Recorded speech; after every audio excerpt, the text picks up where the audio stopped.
მინდა მამებმა შვილებთან საუბარი ისწავლონ. დიალოგი ისწავლონ. შენი გადასახედიდან კი არა. აი ამ ბავშვის გადასახედიდან. ჩვენ ერთმანეთთან ნორმალური კამათი არ შეგვეძლია. უნდა ვიჩხუბოთ.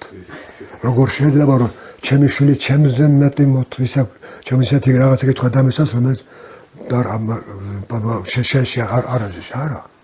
შუაშკაცი ხარ გაიაცი პასუხი ამ კითხვაზე. ახლა მაგალითს მოვიყვათ კიდე.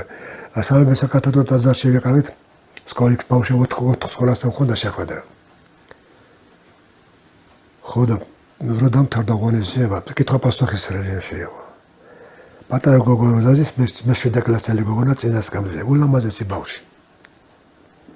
და გადამედგა წინ. კითხვა არაფერი არ დაუსია კითხვა მაშინ.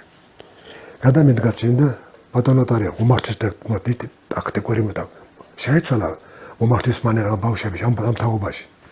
ბატონოტარია შეიძლება კითხვა დაგისვათ და დადგა წინ. წინ დამედგა. გზა კი არა გაქცევის საშუალება მომეაცა. არა წინ. ხოლმე გადააბიჭე. და რა კითხვა დამეცა წინ? რა უშველოთ ჩვენში დაგუბებულ აგრესიას. აგრესია ხდება ჩვენი ჩაურეულობის გამო. მამების ჩაურეულობის გამო. დედების ჩაურეულობის გამო. ბავშვები ხდებიან აგრესიულები. შენს მიმართ ხდებიან აგრესიულები. ჩემს მიმართ ხდებიან აგრესიულები. მართალნი არიან. ეს ბავშვები. აი შენ უნდა გამონახოთ რომ შენ შვილთან აი ხევსურებს ქონდათ კარგი. შვილს 13 წლის ასაკიდან ესაუბრებდნენ როგორც თანასწორს. და შევსაკითხებდნენ ხოლმე.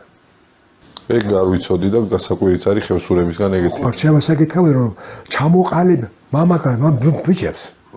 ეხლა გოგებთან არ ქონდათ ესეთ დამოკიდება. ნუ ეგ სამწუხარო ხო? სამწუხარო არა. ხო და ბიჭებს ვრდიდნენ კაცებად. თავიდანვე. ეგ დამოუკიდებელი აზრი უნდა ქონიყვათ ბავშვებს. იმ შვილებს არა.